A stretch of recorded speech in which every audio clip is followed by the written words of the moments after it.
wabarakatuh. Saya Rita Dan saya Aisyah.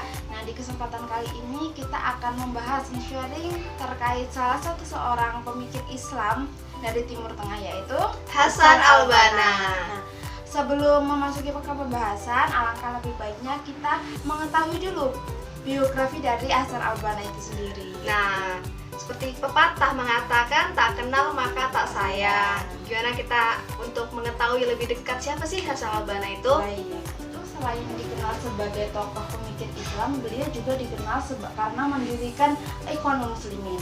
Nah, Hasan al-Banna ini kan lahir di Mesir pada tahun 1906 dan beliau meninggal di Mesir pada tahun 1949. Oh iya.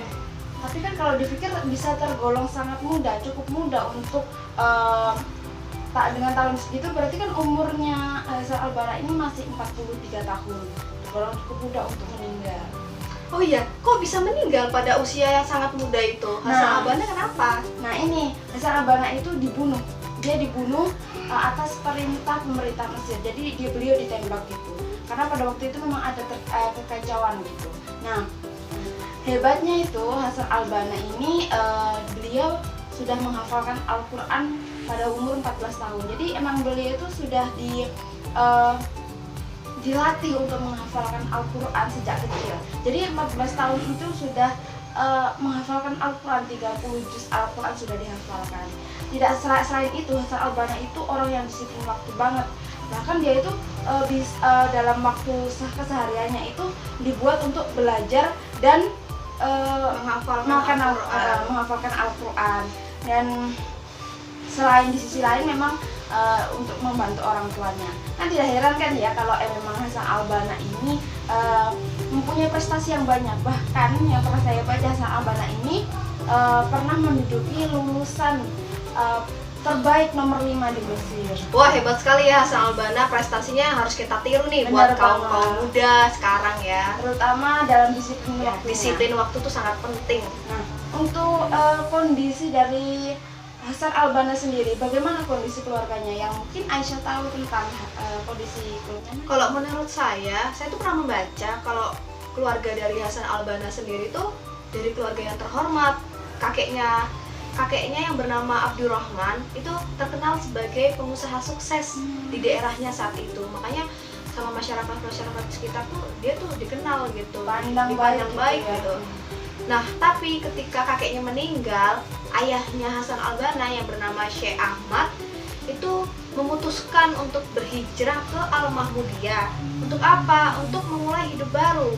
Selain itu juga ia seorang imam besar yang bermazhab Hambali. Oh gitu ya, memang dari sanadnya itu sudah baik sekali ya, dari mulai kakeknya, ayahnya pun dari imam mazhab Hambali gitu. Jadi emang sanadnya udah. Jadi gak heran sih dari kakeknya, dari ayahnya, kemudian ya Hasan al-Banna itu sendiri. Pantes ya jadi pendiri Ikhwanul Muslimin. Oh iya, tadi kan kamu sempat nih menyinggung Ikhwanul Muslimin nih. Ikhwanul Muslimin itu sebenarnya organisasi atau apa? Nah, jadi Ikhwanul Muslimin itu adalah sebuah organisasi yang didirikan pada tahun 1928. Nah, organisasi ini organisasi yang berlandaskan ajaran Islam. Dan organisasi ini juga organisasi yang tertua dan terbesar di Mesir waktu itu. Jadi organisasi Ikhwanul Muslimin ini kan didirikan oleh Hasan al-Banna, tapi nggak Hasan al-Banna sendiri yang mendirikannya, tapi dengan 6 temannya. Ikhwanul Muslimin ini didirikan di kota Ismailiyah. Nah, dan organisasi ini sangat berpengaruh di abad ke-20 ini. Dan ini tujuannya sangat baik sekali karena memang untuk ingin mengajak masyarakat untuk menegakkan syariat Allah, untuk mewujudkan individu yang Islami, rumah tangga yang Islami, dan pastinya bangsa yang Islami, untuk dengan menerapkan ajaran-ajaran yang ditetapkan oleh Allah. Oh, jadi pemikiran Hasan al-Banna terkait Ikhwanul Muslimin ini juga sudah sangat baik ya, karena dia sangat memikirkan masyarakatnya untuk menegakkan atau beribadah sesuai dengan syariat Allah Subhanahu wa taala. Selain itu juga si Hasan al-Banna itu juga rela-rela gitu masuk ke dunia politik gitu Ikhwan kan. Muslim itu memang rela masuk ke dunia politik karena pada Untuk waktu- melancarkan dakwahnya pastinya ya. Tapi memang karena itu ada kondisi tertentu yang mengharuskan emang Ikhwan Muslim itu harus masuk ke dunia politik karena pada saat itu sudah dari dulu sih sebenarnya kalau Mesir itu dijajah oleh kolonial Inggris.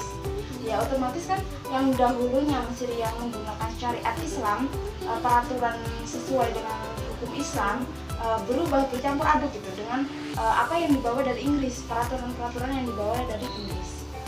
Jadi memang mau tak mau ya, Ya. Ikhwanul Muslimin tuh harus terjun ke politik karena emang kondisinya emang seperti itu gitu. Ya, kacau. Karena Jadi, memang karena dengan cara itu dia bisa tetap melancarkan dakwahnya Benar sekali. gitu.